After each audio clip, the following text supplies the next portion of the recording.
Welcome to The Longer Game, the only show that's dedicated to the future of retail. We bring on real-life people in the retail industry. We talk about their experiences, we share their stories, we apply it to what's currently going on in the market, and we look towards the future of retail. You could say it's Retail Reimagined. My name is Michael Marr. I run a customized, done-for-you service agency called Cartology that helps brands win on Amazon.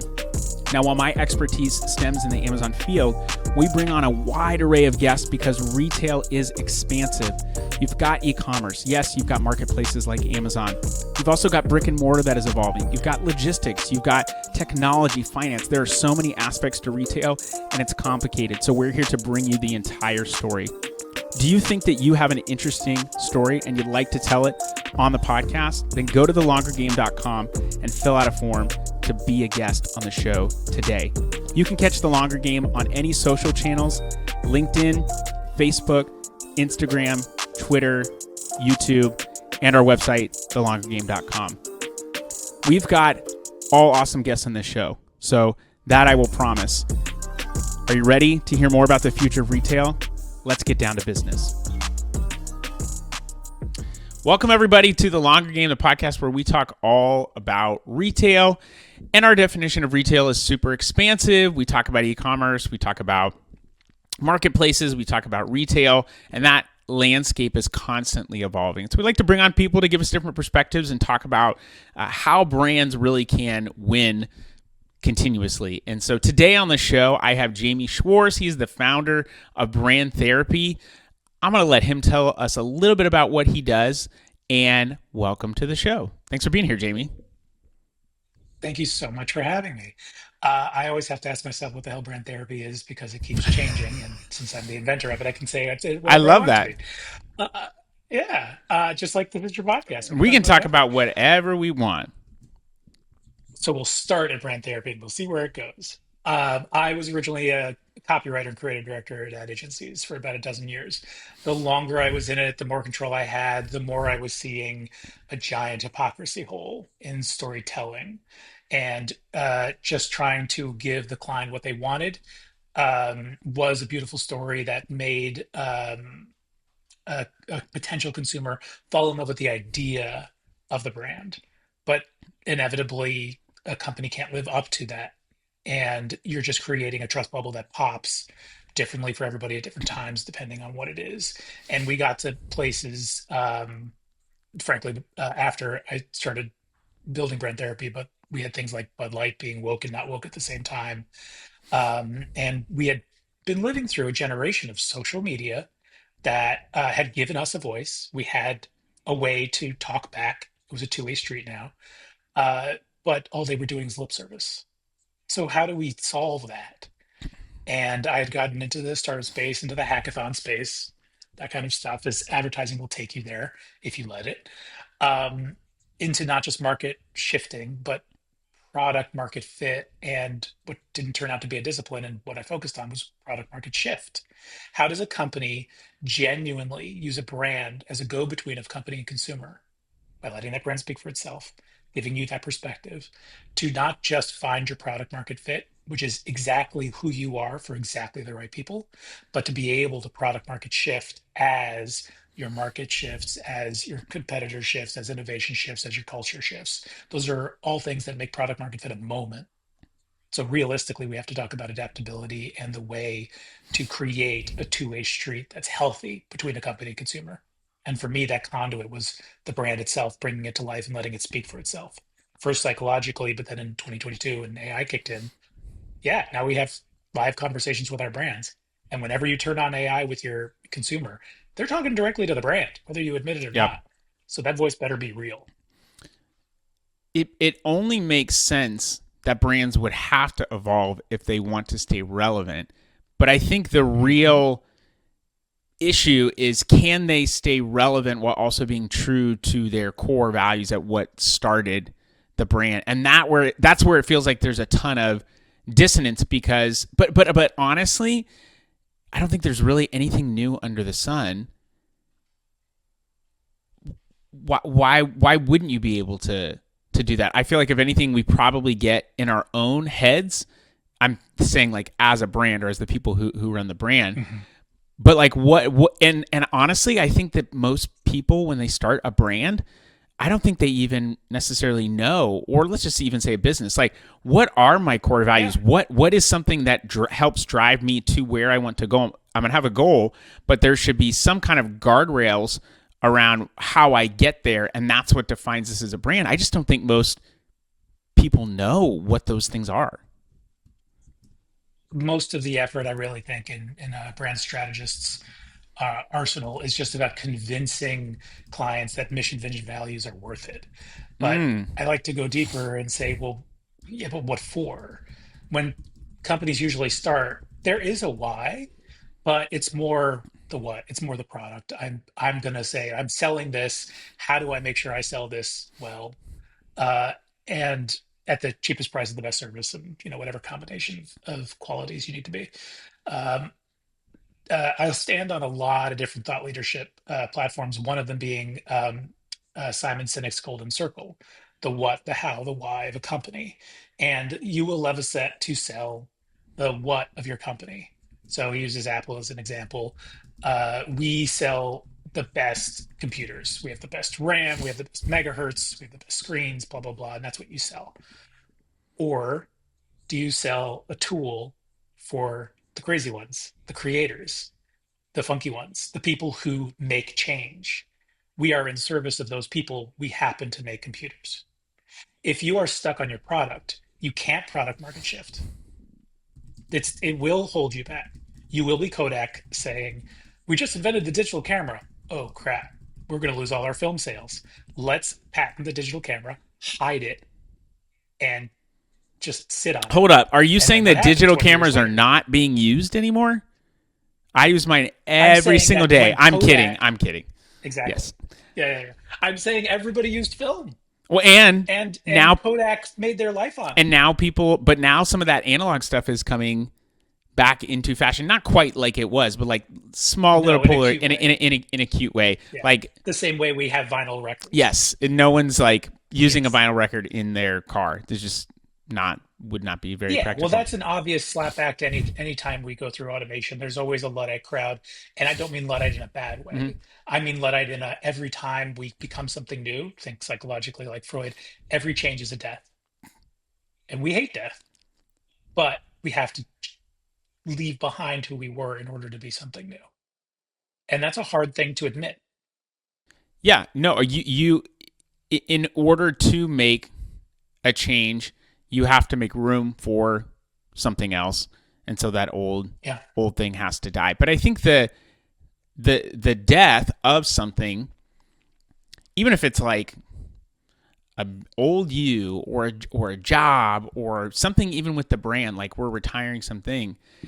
I think as I'm hearing you say that, I feel like people don't want to face the death because it would be painful. But if you can honor that death in a way and actually have a moment where you're like, we're gonna do a legit funeral for this thing, like, hey, we're gonna retire this thing and it served us well, and here's what went really well with this, but here's why we're gonna make this shift, and we're so excited about this new thing. If you could actually honor that, I feel like it might be a little bit easier to just wrap your head around it. Hey, death is only the end if you think the story's about you. So let's go back to Kodak for a second. They were too worried about the death of film because they were selling what? Film. Film. They don't sell film. They sell captured memories. And they just didn't It realize doesn't that. matter if it's film. Nope. Then they weren't stepping back. They weren't coming from the why. They were coming from the what. So every single client I ever work with, as soon as they get scared, it's because they're focused on the what, not the why. And when they get back to that place, they immediately feel free. They immediately go, oh, it is an unlock, that perspective change that gives them the ability to product market shift because they're just following their mission, which is to reach that vision, no matter the means. I think what constraints you put on yourself can determine how free or not free you are. If the constraint is the what, the product, I mean, you're locked in. And if everything else changes, you're not locked in on this product. But if it's the why, like guardrails are not bad. Constraints are not bad. I think most things do have constraints. And if anything, one of the things that I've seen is if someone's got, 5 tasks on their plate and like, oh my gosh, I have all this stuff. And I just say, hey, you've got a lot on your plate. Here's the one thing that you should focus on.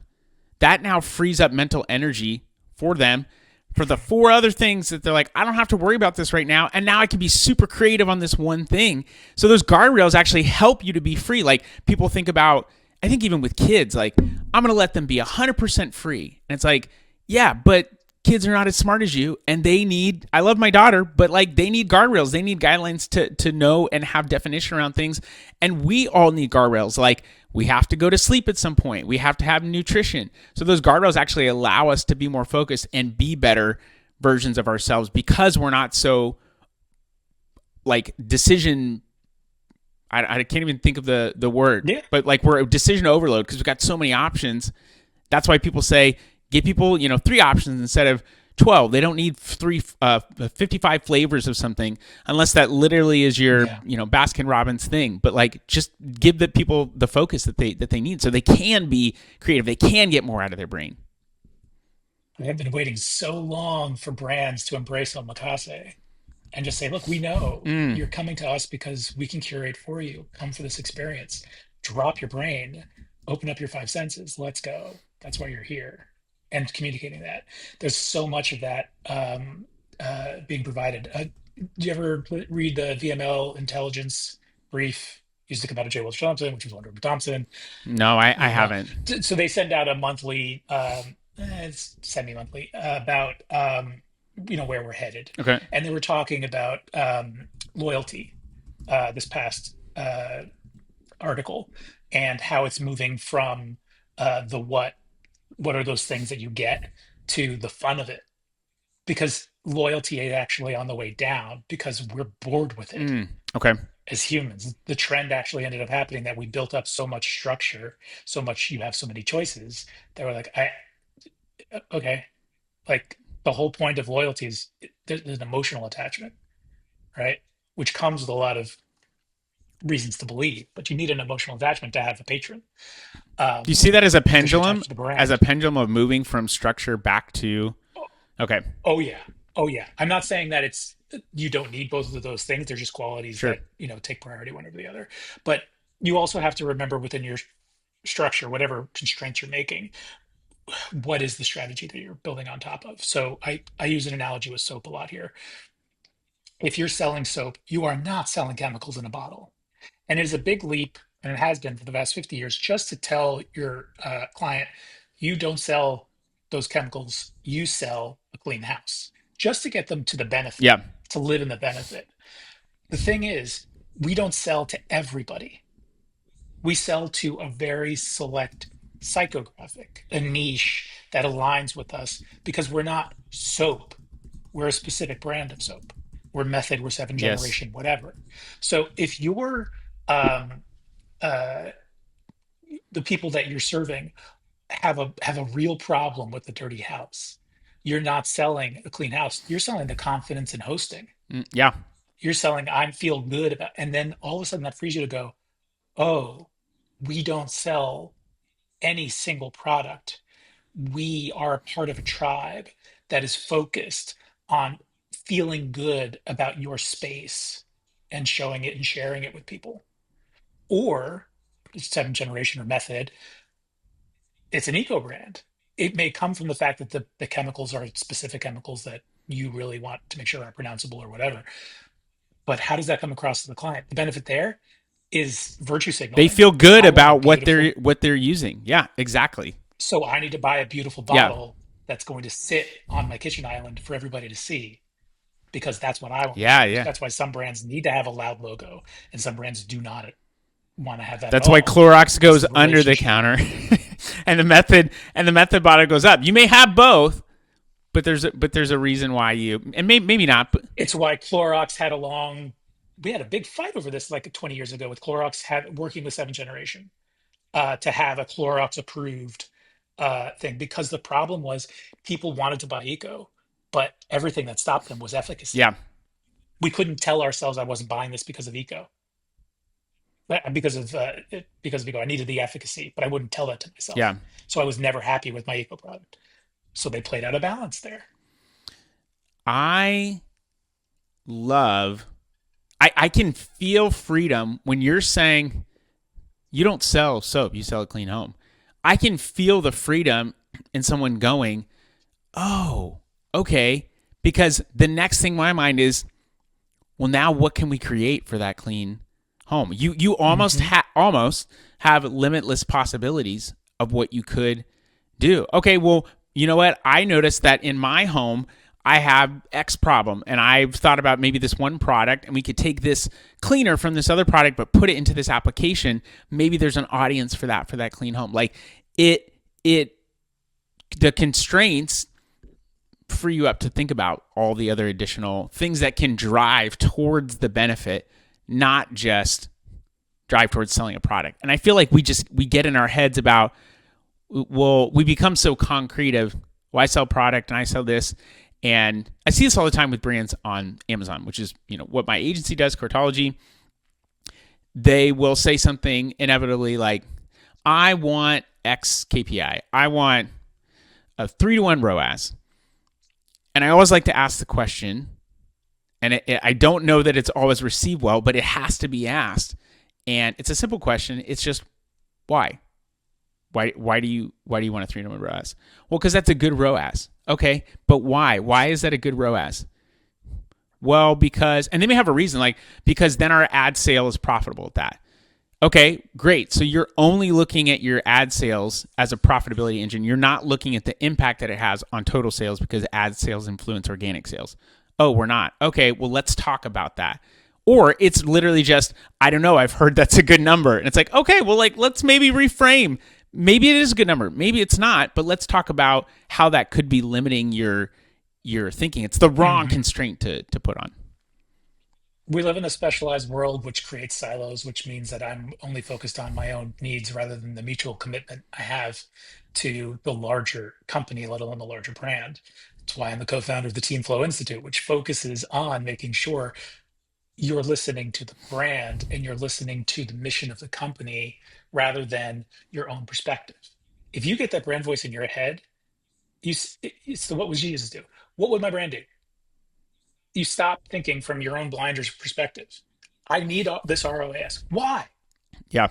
I always think of rodents of abominable size when I think of ROAS. Whenever you're going, you had to put in the bride somewhere, Princess Bride somewhere. You That's have funny. I to. never made that connection. That's good. I like that.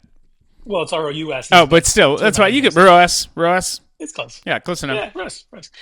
Um, before I forget where I'm going with this, you always have to just remember what you said, and that's good because, like, what is the end goal here? And it never, ever, ever ends with your KPI. How can So brands you have to find a universal how KPI. can brands do a better job of talking to their consumer and thinking about things from a consumer perspective? 'Cause I love what you said. Like, what would Jesus do? What would this brand do? What would this other person do? It's literally, it's again a constraint, but you're suspending your. Actually, who I heard do this really well? It was the singer songwriter. Oh man, now I'm starting to blank on his name. John Bellion, amazing songwriter, has written a ton of popular songs. Helped write 2 albums ago the album for the Jonas Brothers. He's written stuff for country like Luke Combs. He's written stuff recently with Pharrell. He's written stuff for all kinds of different artists. But he talked about something which was really interesting, and it was this essentially. It was when he goes and he's writing. He wrote a song called Seven for Jungkook. Hilarious song, explicit song, and he's like, I could never write this song for myself. But when I got in there, I was like, okay, what could work if I were him, essentially, or what could I Hmm. write? And so he let it go, and he just started Yeah. playing it, and it's not a song that he could ever sing because it's not his vibe. But this young guy that I think used to be a part of BTS, and I don't even know if I'm saying that group name right, but he he wrote this It is. song called Seven that's like hysterical in my mind. But he's like, I never could do that. And he was on a podcast where a gentleman talks with people about songwriting and behind the scenes and all that kind of stuff.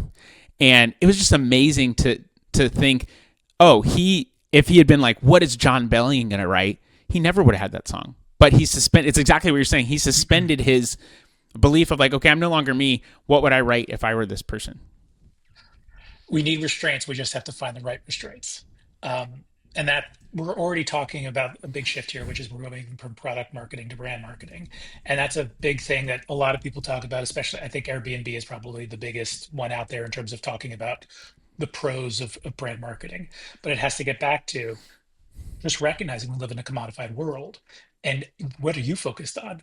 Oh, who are my competitors? Where do I sit on my matrix of like, I have to be like, I'm Ford and I don't really care what Mercedes is doing, but I'm screwed if Chevy does this, whatever. But if you just own your own space, which is just with your people, you don't have to look at a competitive matrix anymore. You get to look at a complementary matrix, which Mm. are all the other brands that only your specific target persona also uses. So if I'm the confidence and hosting person, then I'm not worried, about selling against an eco brand or the more efficacy of whatever it is, of some other soap or the color disappears, I don't know, whatever. I'm more focused on what are the other things that somebody who lacks confidence and needs to believe in themselves when they host and around others, and how do we as a support group, we're all the things you buy together. How do we work together? How do we collab? How do we co-create?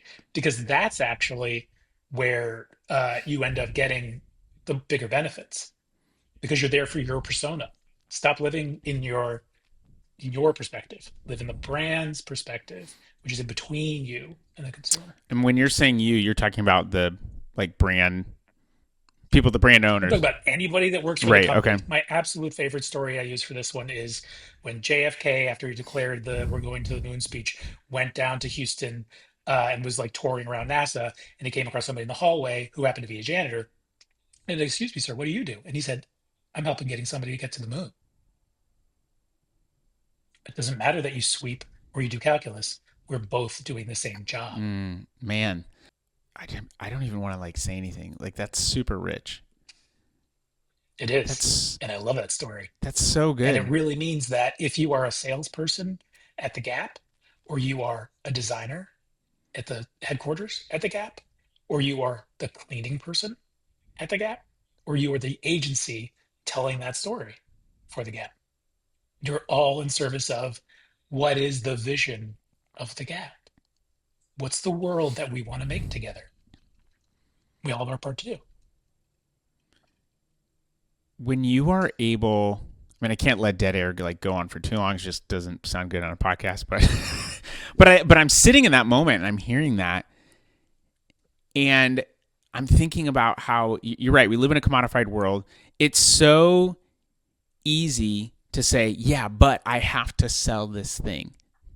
And I think while that can be true, that's a maybe a goal or a need, if you can step out and put yourself into the frame of reference of my goal is to make someone walk out of here just feeling great about themselves. That does a lot of things. One, if you're working a retail job and you just feel like this is a shit job, I don't want to do this job, you now have a little bit of a different perspective. And you can say, this isn't just about me working here. I'm actually trying to help someone. And even if it's really feels small, it's not saving a life. I think I was talking about this on the live that I did a couple of days ago that you and I were discussing before you ever hit record. But I don't think it's the big mountaintop moments in life that are the really most important ones. And I also don't think it's the deep, deep valleys. I think probably most of life and the most important pieces of life are those ordinary moments. How do you be extraordinary in those ordinary moments? And being extraordinary in an ordinary moment is, how do I help this person who's walking around Gap right now? How do I help them to walk out of here feeling better about themselves? And maybe they don't even buy anything, Maybe it's just, hey, how's your day going? Instead of saying, hey, can I help you find something? But like, hey, how's your day going? Oh, it's going well. Do you see that thing that's going on in the front of the mall? If this is just assuming that people go to malls still, and I'm pretty sure they don't. But hey, did you see that thing that was happening at the front of the mall? No, I didn't. Oh, okay. Like, hey, I don't know. I saw you looking at this stuff. If you're looking at this stuff, like this is really good. Also, we have these other things that are on sale back here. I'd love to like help you get something if I could. You're now not thinking about, hopefully, how bad your day is or the problems and other things that you have going on in your world, but you're helping this person. You're actually helping this person is actually feeling better, and you're achieving the mission of the company. But I think on an even like a macro level, that kind of mission focused attitude is what I would call it.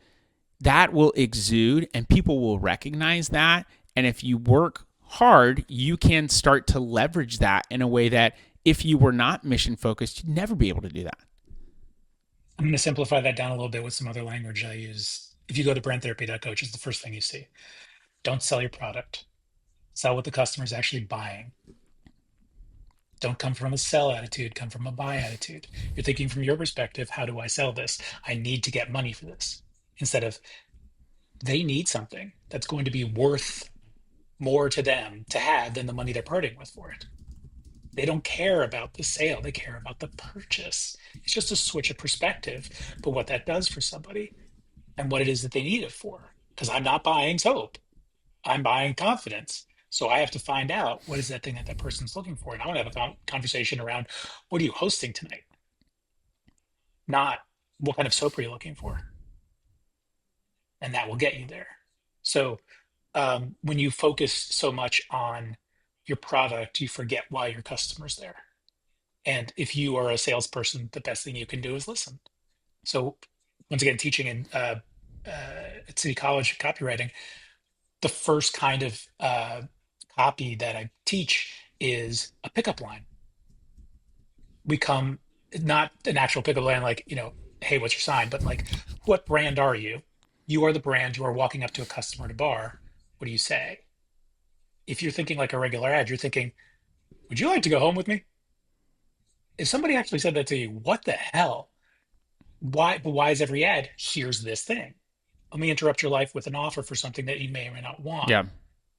Let me understand you. I'm curious about you. Let me understand what you're going through right now. Let me meet you there.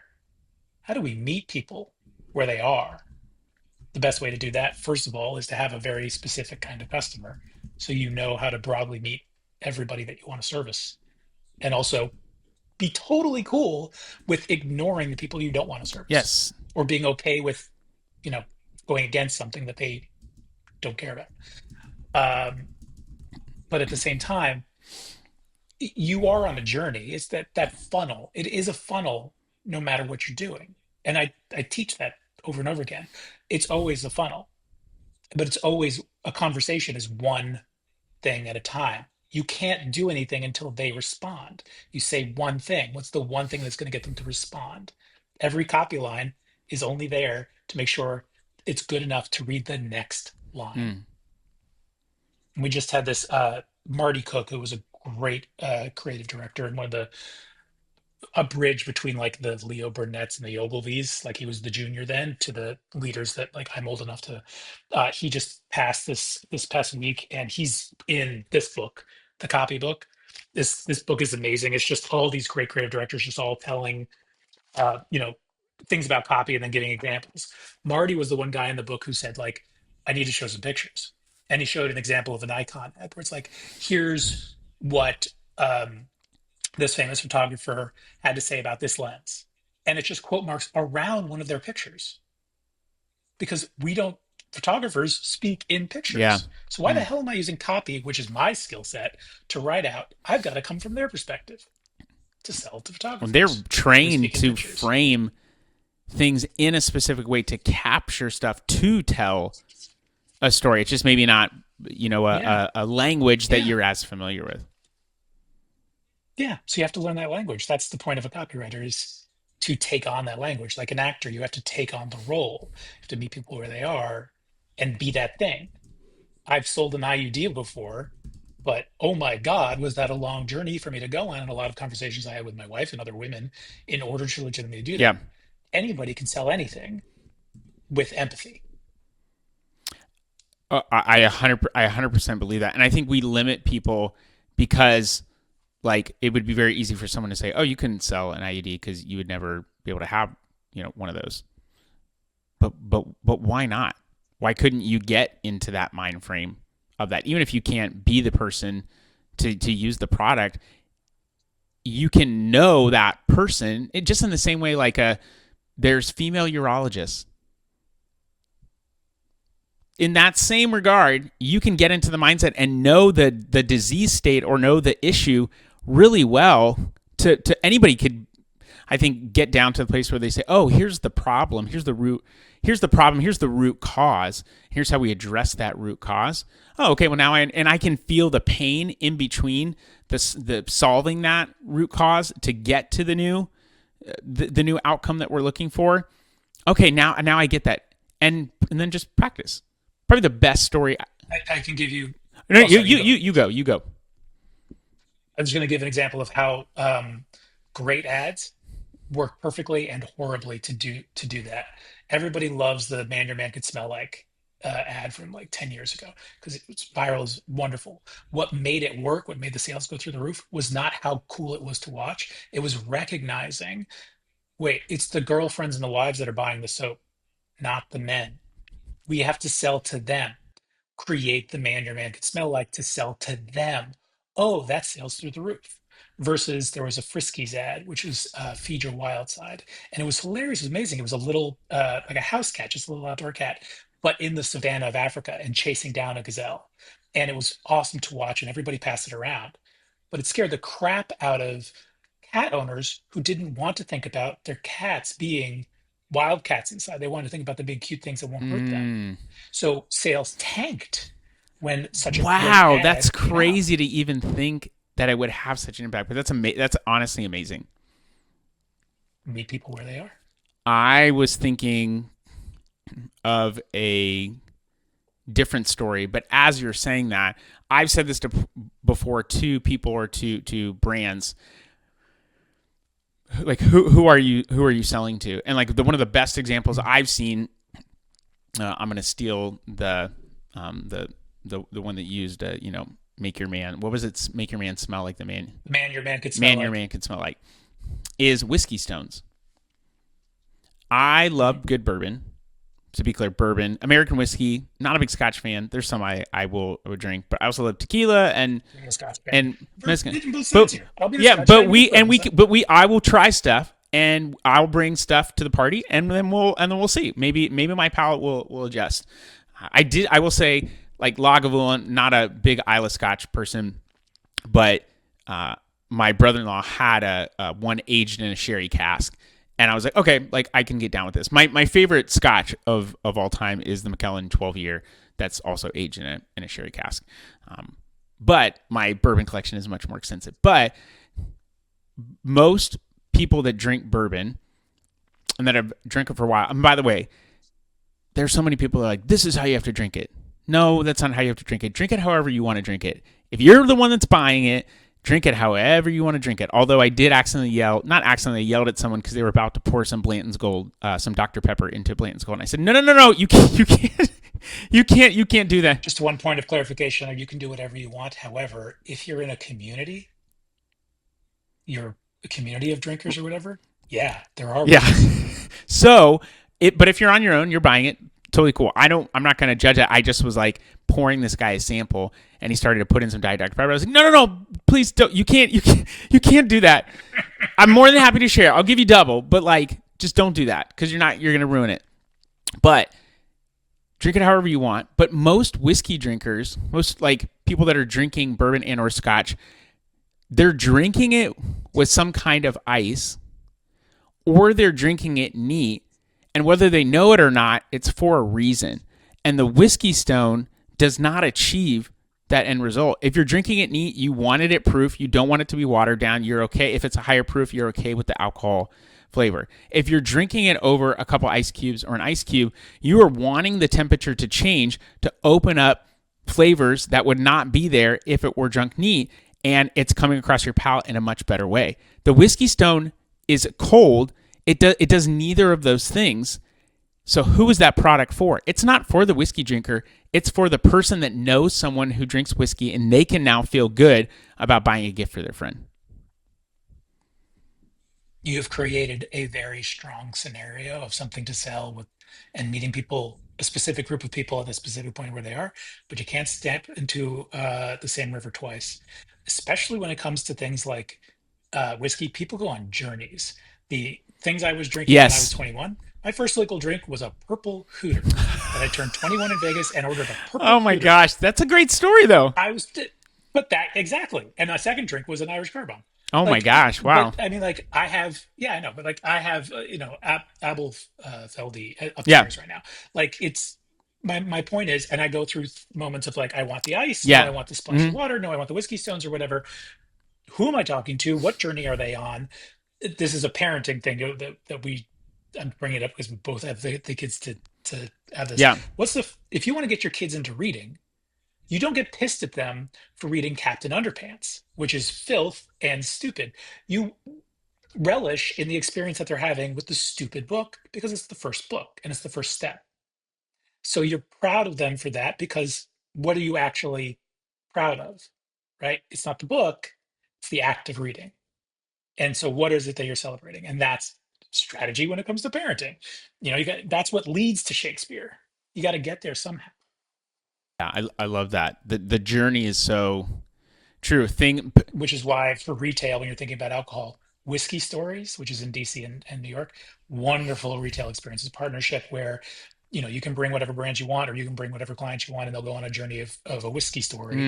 mm, We were working with them a little bit to do like augmented reality, so like the the smells would come to life visually when you're opening the bottle or whatever.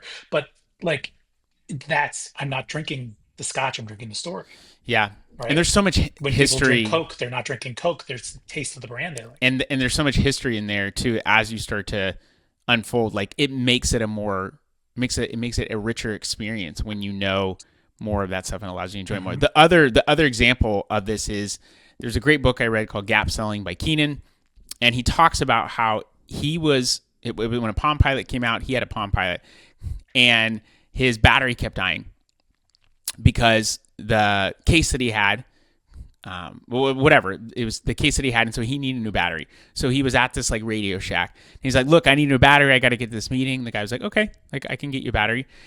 And he said, "Is your battery dying a lot?" And he's like, "Yeah." And like this, all Keenan does is sales. So he's like, "Why is this guy asking me these questions?" Like, dude, I gotta go. Like, I just need this.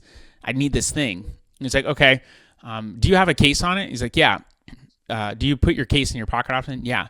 He's like, dude, I really just need this thing. He's like, can I see your case? And he's like, okay, shows him the case. He's like, okay, this case is compressing your like button, and so it's causing it to drain the battery, and so it's dying. So what you actually need is this case that's like $25 instead of the battery that's like $5. And he was like, oh, okay. And so he was empathetic to the guy. He didn't like rush him. He's like, I can get you this thing, but like asked him questions and actually figured out what the problem was and upsold him on this thing that in reality he really did need, but he didn't know. We don't sell batteries. We sell the expertise that only Radio Shack can offer you. Could offer you. Can't offer it anymore. Could have when it was around. Could. I miss the Shack. Oh, I actually love Radio Shack. I would go in. I still have a uh, cable that like some audio cables for like some big speakers I was going to use and I never ended up using, but it's like still in a package like downstairs, which is crazy. But I did love that store. That was a good place. So good. My first rechargeable batteries, my first RC car that I built, our first computer, a 286 SLC, uh, and Calgor. Man, Same thing. I love it. Some good stuff. Jamie, if people want to know more Yes. about what you're doing, where should they look? In a Scotch in a whiskey stories area? Are they going to find you in an abandoned Radio Shack? Tell people where they can find more about what you're doing. Yes, Brand Therapy is located off I-86 at a abandoned Radio Shack in Tuscaloosa. Brandtherapy.coach, Okay, but imagine the shack when you go there, if man, you could. And I'm also pretty prolific on LinkedIn is the social media I use a lot. So Jamie Schwarz is right there waiting for you. love it. Thanks so much for being here. This was a great combo. My pleasure. We don't have anything else Yeah. to talk about, people, so you got to go find something else to do, but it's been real. All right, that was the show. What did you think? That was the longer game. We would love for you to share the show with other people and to leave us a review of the show. So go to iTunes, go to Spotify, you can go to YouTube, comment, leave a review, and share this on any social channels that you are active on and wherever you have influence. We want to share this story and stories like it to as many people as possible. Do you have a compelling story and do you want to come on the podcast and talk about it, and you're in the retail industry, then go to thelongergame.com, fill out a form, and we will contact you about coming on the show. You can find us on any social channels, Instagram, LinkedIn, Facebook, Twitter, and you can go to our website, thelongergame.com, to actually read all of these episodes in blog form in text, because we know not everyone's going to listen. This podcast is brought to you by my agency, Cartology. We are a customized, done-for-you service agency that helps brands win on Amazon. It is super complex selling on the Amazon Marketplace. We help simplify that for you. This podcast is also brought to you by Podcastify Me. They are a full-service podcast production company that designs podcasts around people who are paid for their advice. That is coaches. If you want someone to help create, strategize, and distribute your podcast to the masses, go to podcastify.me to find out more. I've so enjoyed that you've been a part of the conversation and that you've given of your time to hear these people's stories. We'd love for you to share. If you want to find out more, just go to thelongergame.com. Hope you have a great rest of your day. Stay blessed. And until next time, cheers.